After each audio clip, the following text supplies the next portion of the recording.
Welcome back, dear stranger. I see you returned to hear another story of the times of old.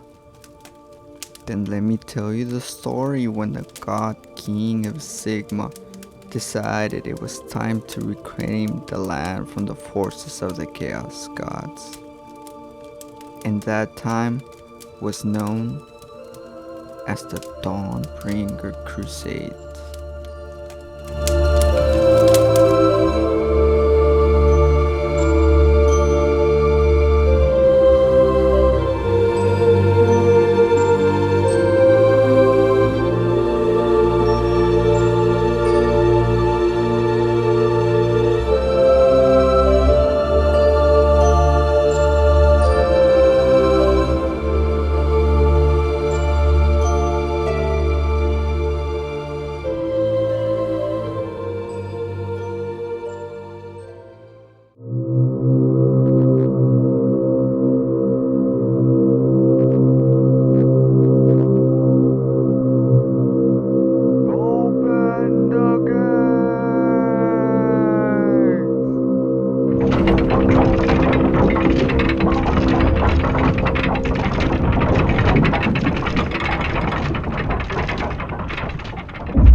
As the gates open from the free cities of Sigmar across all the realms, hundreds of regular folk walk out of the city. As each person's name is being read out loud, so the city can hear and remember who the great folk are that are departing and putting their lives at risk. For just the hope that one day they will have a thriving settlement of their own. To be able to stake a claim to land and tell the forces that oppose the order of the God King Sigmar, we are the vein of the unholy, the vengeance of history, the hope of the future. We cannot fail. So they march forth with pride and with a resolution not seen in a long time in the hearts of man. Each person carries with them a sacred coin in their person. A simple coin to the stranger, but to the Dawners, as they like to call themselves, this coin was a covenant of service, a talisman alike. Known as the coin of Malleus, it is made from materials dating back to the age of myth. It is often inscribed with the icon of a particular crusade. This small amulet bolsters the resolve for those who bear it. To misplace it or barter it away was a hangable offense. At the front of each Dawnbringer crusade was a small contingent of Stormcast Eternals from their respective parents' city storm host, followed by other soldiers from the Free Guild, the Fire Slayers, or Daughters of Cain, each faction eager to prove themselves the fiercer. The main body of the column was composed of Free Guild soldiery, machining in time to the beat of a regimental drum. Close behind were the artillery trains and marksman regiments of the Ironweld arsenal, ready to unlimber their guns at the slightest sight of trouble. Soldiers who were willing to put their lives on the line in order for this new promising settlement to thrive, for they knew that they would be alone out there, with no reinforcements coming until the order of logisticians deemed the settlement stable. If the order did not deem it stable, then they were truly on their own. And they would either fall against the many foes of the land, or by a miracle, they could somehow still survive, but without reinforcements, the settlement was doomed to fail. The soldiers knew what this crusade was going to entail. It would be adapt or die, and all in the name of the God King Sigmar, but also in the name of fame and riches. As the caravan marched forward, they were not just embarking at a random place. No. Their destination had been planned in advance.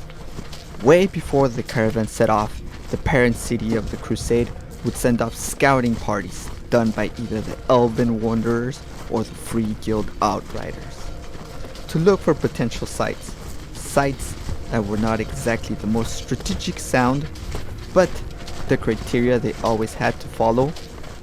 They had to be around or close to a realm gate, which will later be called a Sigmarite strongpoint. These were the optimal locations, and these were all of the crusades were heading, no matter in what realm the crusade was happening. Now, a settlement required equipment to build and supplies, and these crusades had plenty of that and more. Each crusade takes with it a sacred standard provided by the Order of Heralds. This banner took many forms, but its design usually echoed that of the Crusade's native heraldry. If the settlement survived, then the banner would become the sigil of the new city. Now, as the caravan left the city and every soul had their names called out, they were an imposing and inspiring view. As they came out, and they were also followed by floating metalliths, being hauled by whatever giant creature or hauling device the parent city used to be able to pull the chains to follow the crusade to their destination. Metalliths were like hovering islands that were naturally occurring phenomena in each realm, and necessity being the mother of all inventions, the metalliths were being used as the perfect caravan to place the prefabricated structures and war materials. When they would reach the final destination, they pulled the metalliths to the ground and unloaded the materials off of it. Once the settlement was placed according to the settlement plan, the metalliths were used as watchtowers to be able to see far off the land and have an edge over on whoever wanted to attack the new sprawling settlement. Ingenious by the ancient crusaders indeed. Other ways the ancient people were ingenious. Sometimes they would settle their prospective settlements on ruins on even more ancient buildings from empires that had been long gone and forgotten, and the building were repurposed to fit the needs of the new people trying to settle in this part of the realm. These people had to learn, adapt, and thrive. Life was hard for them. There would be many unknowns, and knowing that no reinforcement were coming for a long time, this made the people hardy people, and if you did not adapt, then you would die. And the only thing to remember you by would be that your name was being inscribed into the tomes Valaris, for this was the time when Sigmar said it was time to reclaim the lands lost.